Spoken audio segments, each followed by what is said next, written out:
trying to make a wage now. Money, money, money, money, money makes the world go round. I need money, money, money, money, money. Money got me feeling down. They said go and chase the dreams, but never told me that I have to wake up. Hey, how are you doing? Welcome to another Money Conversations with Mars.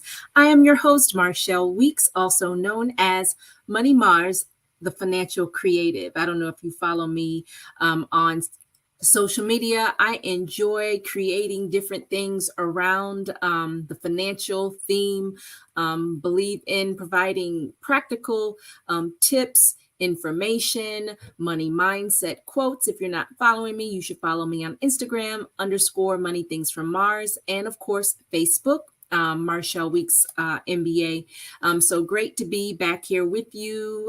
We started a new school year for those of us who have children. So I started out talking about, how to shop for back to school. We discussed setting up accounts for our dependents, college accounts, or just general accounts for them to have to accumulate money. So by the time they're 18, 19, 20, we'll have a nice nest egg for them. Today, I want to talk about adults with children and without children. We're going to talk about retirement. How many of us think that it's way down the road and it's nothing we need to think about? I'm sure there are some people out there who think that. Then there are those of us who are a little closer. We can kind of peek around the corner, and we're thinking about it a lot. Then there are those who have financial planners. They know how much they need to save. They're saving each month. They have investment accounts. They have stocks, they have bonds, they have mutual funds. They have, a kitty here, a kitty here, and they're all set. They've purchased their insurances. They've planned their long-term care out. I mean, all they're doing is waiting for it to come and enjoying life until it happens. And to you, I say kudos. Very good way to get ahead of the game. And so that's what we're going to talk about tonight for a few minutes, is how to get ahead of the game. We should be starting now. I think that's one of the biggest mistakes that I made, and that is only sticking to a 401k and then using the money from the 401k and not letting it sit. How many of us out there have borrowed from our 401k? Now, there are emergencies that may arise and you may use your 401k.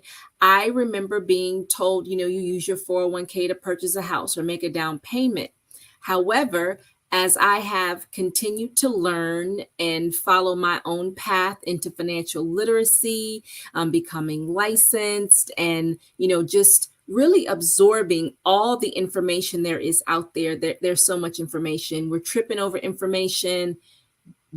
Honestly, there is no excuse to not have just a little bit of an idea of what you're supposed to do, because there are so many articles giving you step by step by step instructions. So I know sometimes it can be overwhelming, but it's out there. But now I know that there are other ways to put money away besides using your 401k money. Those of us who have the 401k and we receive a match from our employer, we want to use that 401k to get that free money. And then as soon as we're vested, the advice that I was given personally is then to move it over into an IRA, a Roth IRA, opposed to the traditional. And we talked about that, the Roth and then the IRA, because they have, they're similar, but they're differences, the tax benefits, the amounts. And that's something that we can go over again on another night, because I really want to stick to some practical tips about retirement and just pushing home the point that we should be planning, we should be thinking about it, and we should start young. And how do we start young? Especially if we are my age, in the 40s, we're teaching our kids and we're going to start it for them, right? That's why we talked about those different accounts a couple of weeks ago. So we have knowledge of that, so we can give them the head start that some of us did not receive. I went to school with kids whose grandparents had set accounts up for them. So when it was time for graduation, their money was in place. Some of them did not have to get loans. Some of them had to finish high school or finish college, my apologies, in order to have access to that money, or be at a certain age to get the money. So this is not something that happens in a faraway land. This is something that's happening now, today. It's been happening. I am here to bridge the gap with the information so we can do the same, because money knows no color. Money knows no color. When you have it, you can get in the game. And if you want more of it, there is plenty of opportunity to do so, folks. We are living in a time that I did not have Uber and the DoorDash and the Instacart and all those things. Shoot, we didn't even have a cell phone. And you have young people whose eyes and ears are open, and they are making money at a younger age and doing it easily. We were always taught to work hard, but there's a thing about working smarter. And there's also a thing about educating ourselves so that we can make certain decisions to set ourselves up to bring in the income that we need, even doing things on the side. It doesn't mean that you necessarily have to quit your job, even though that is something that you may hear plenty of. Quit your job, don't build someone else's dream. But let me tell you, every business owner who hires employees, they are hiring people to help them build their dreams. So we may not build this person's dreams. We are going to hire people to help us build ours. So we are all helping each other get through life. I don't think there is a such thing as not helping somebody else build their dreams, right? Because when you start a company, you have vendors, you have partners, and you're going to invest in this person's company because you may need their product and need their service. So you're helping to build their dreams. So this is how I like to look at this, because sometimes that can come across a little snarky, that type of language. Let's just say we live in America where capitalism is king, and we're all out here trying to make our best life.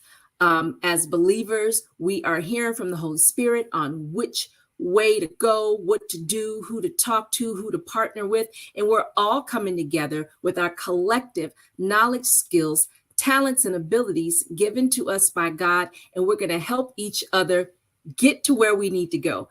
Let's just leave it at that, right? Because again, if you are a business owner, yes, you're building your dreams, but unless you have all the services, all the talents, you know how to do everything, you're going to invest in a coach. That's their business. You're helping them build their dreams, right? You're going to get some internet service from somebody's company. You're helping that family build their dreams, or that trust, or whatever you want to call it. So we're all out here together. There's enough for everybody to go.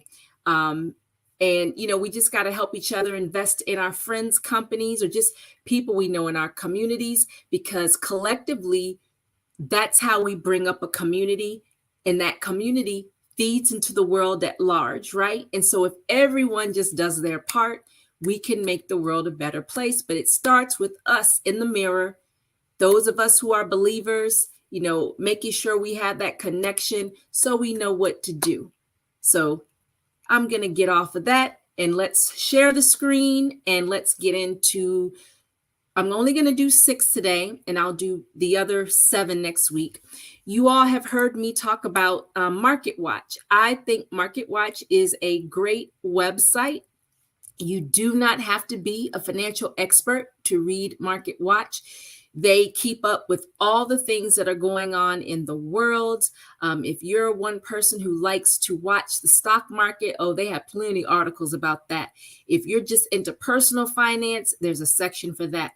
If you want to know how the headlines are affecting the economy, they have articles about that. They also have sections where regular old people like me or you can write in get a response from that blogger, author, editor, whomever, who, whatever they're calling themselves. I think it's just a great website. And you've heard me talk about NerdWallet is another. That's a great website for the everyday person. So you do not have to be an expert in order to manipulate these sites. I think they're written clearly. The articles are kind of to the point, and they suggest other articles to read. You may run across text with a hyperlink that may take you to a definition.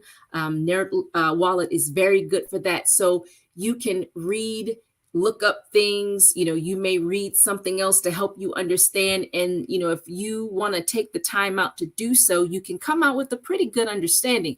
So those of you who are looking for a good financial person to help you really sit down and plan your retirement, you can go in with some questions and not go in completely blind. Like, you never, ever, ever should go into anything completely blind. And again, we have the World Wide Web at our fingertips. So there isn't really an excuse for anyone ever going into anything completely blind, And if you don't like to read, there is TikTok and Instagram. Now, my disclaimer and warning for that is you always want to make sure people speaking have licenses. It's one thing to get out information, but when it comes down to getting recommendations, you want to make sure the person is licensed, because that is the downside of the World Wide Web and TikTok and Instagram and Facebook and all these other sites. You have people rolling out of bed and you don't know where their knowledge is from. You don't know their educational background. You do not know their work experience, and you only know from what you see. Do a little digging, ask around, get some references. And, don't go in anywhere blind, but don't just take somebody's word for it. Even myself, I read up on things, and I fact check people. I do.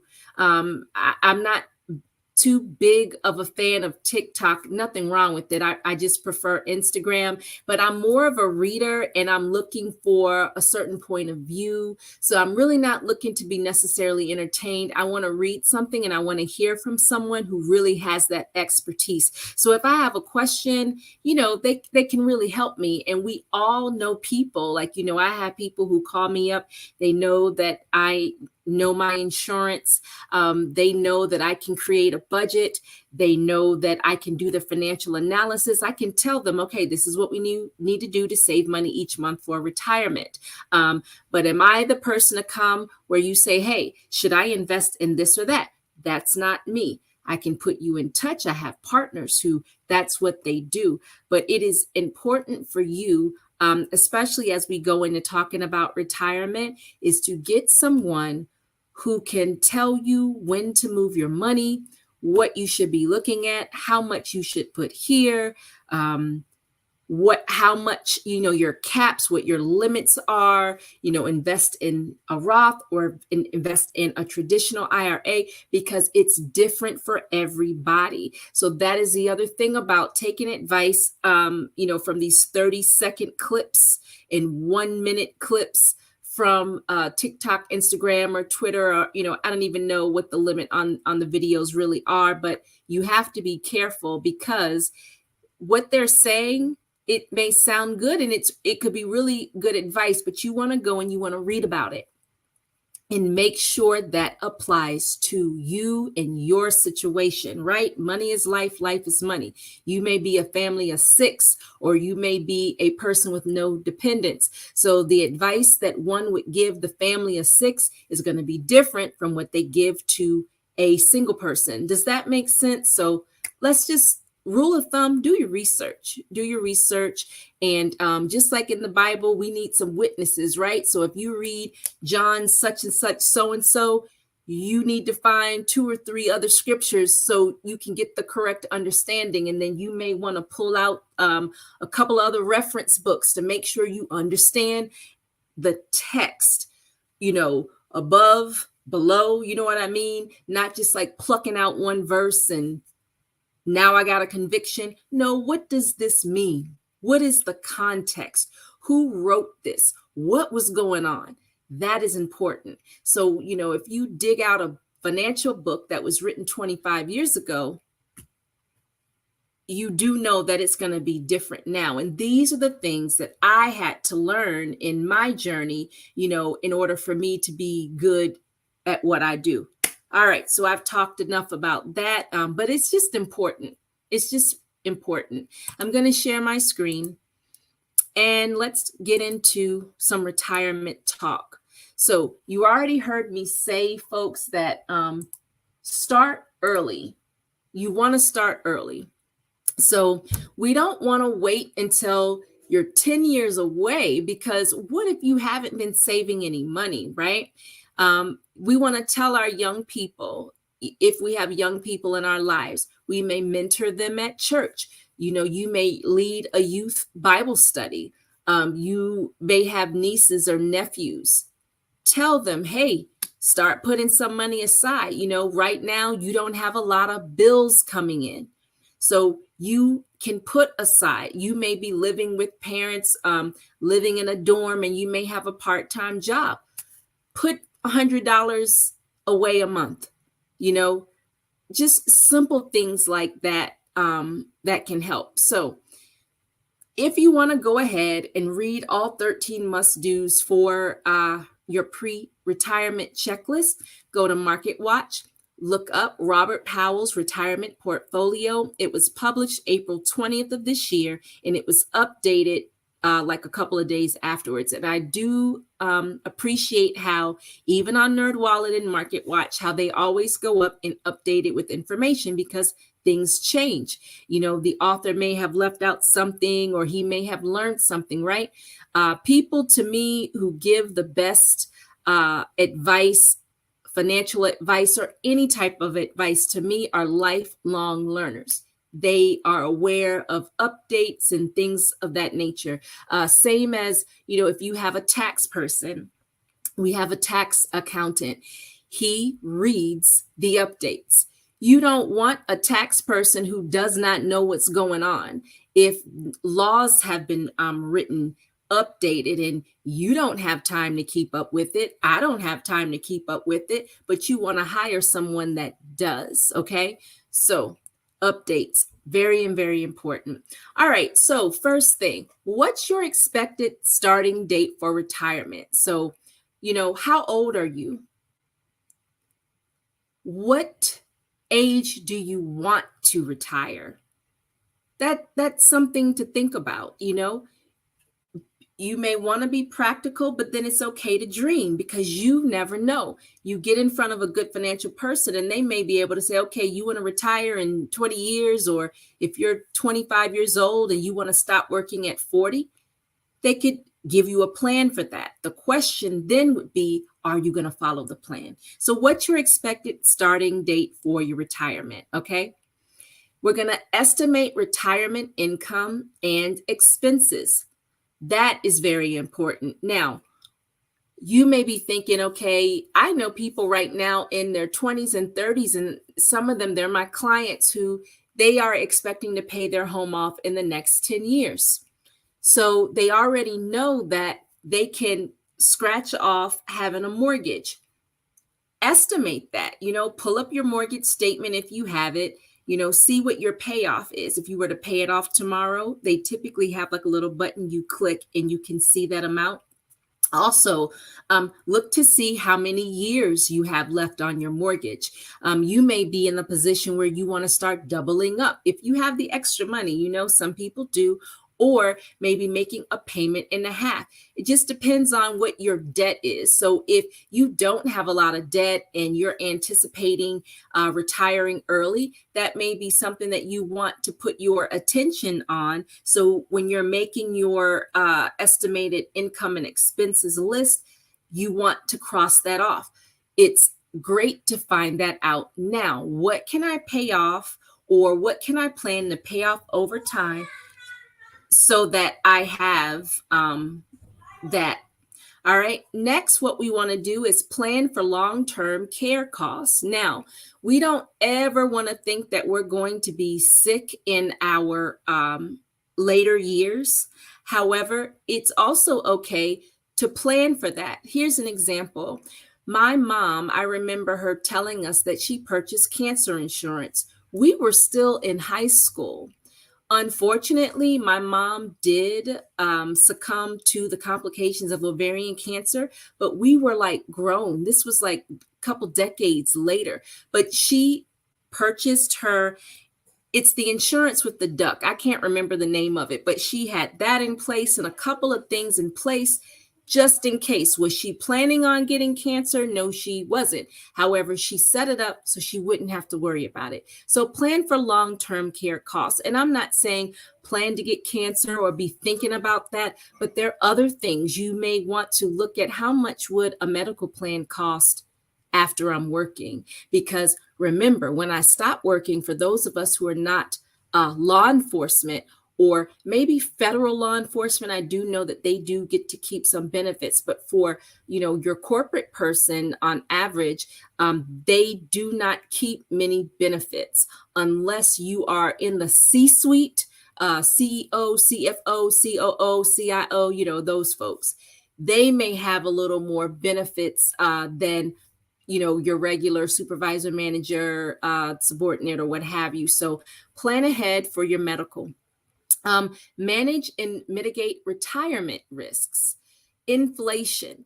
These are things that a good financial planner can help you do. So when it's time to calculate how much money you need a month, they're going to take into consideration inflation because that's a real thing. I do have an agent in my virtual office. Virtual offices are so much better, right? So in my virtual office, and she became licensed to offset the inflation because she's awesome, by the way. She can already see 10, 20, 25 years down the road. She can see how inflation is kind of eating away at her money a little bit. So she decided to go get licensed, be one of my agents so she can make some money to offset that, which is awesome. Again, thinking ahead. All right. Calculate how much you need to accumulate. So that's the financial analysis. I do that for my clients. We sit down and we go through everything. How much money they're putting away a month right now. How much is in the 401k or the TP. Goodness, what is it? The federal government has a TP, and I'm forgetting that other letter. But we calculate how much money they have set aside. Do you have an emergency fund? And then we look at their bills, how long it's going to take to pay off this credit card, that credit card. How much are they putting away for college if they have dependents? How much longer, will it take to pay the home off?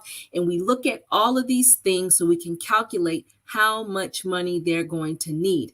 And not just how much money they're going to need, how much do you want? That is something that I just want to impress upon you. It is okay to dream. And when you start to look at your retirement early, there is more room to dream. Sometimes I have sat before people who are 55 years old. They want to retire in 10 years. Now they're talking like all I need is if I can just have. That sounds different from the couple I sat down with the other weekend who are in their 30s. They're dreaming. Oh, I want to have. Oh, we want to do. It was a completely different conversation. I was excited when I got off the phone with them. I was kind of depressed when I got off the phone with this 55-year-old person because no one has brought this to them. And so I was the first one talking about this. Now, are they a professional? Yes, they are. Do they have an employer? Obviously. Do they have the 401k? Yes, they do. But they're not putting money in the 401k. They have missed almost 20 years of matches. You know what I mean? Pass me the Kleenex. Oh my goodness. So that was not, it was an informative call for them, but it was really like getting off the call in 911, oh my goodness, what have I been doing for the last 20 years type of call. I don't like those calls. Because again, it kind of makes me sad because, you have to be real with the person. And it's like, okay, you have nothing saved. You have 10 years. And if you have a lot of debt, oh my goodness, how are you going to be able to save? So we need to look at getting you some more income. What do you know how to do? Can you tutor? Can you know what I mean? So we're going to calculate how much money we need to accumulate because there may be room for you to allow your gifts and talents to make room for you to bring in some more income.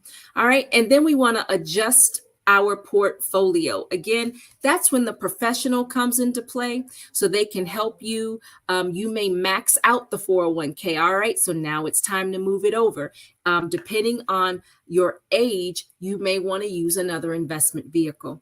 All right. So as always, bringing all of this to you because you should prosper. Please set up some time with me, www.calendly.com, chat with Mars, so you can speak with me about your money matters. Let's talk about briefly the Fab Five coming to you Monday through Friday, 7 to 7:30 a.m. Eastern Standard Time. We will talk about Ilyasa, who will be here tomorrow midday, and then look out for Regina, who will be here tomorrow at 8. Always nice to spend some time with you. I will see you next week on Monday. Trying to make a ways now.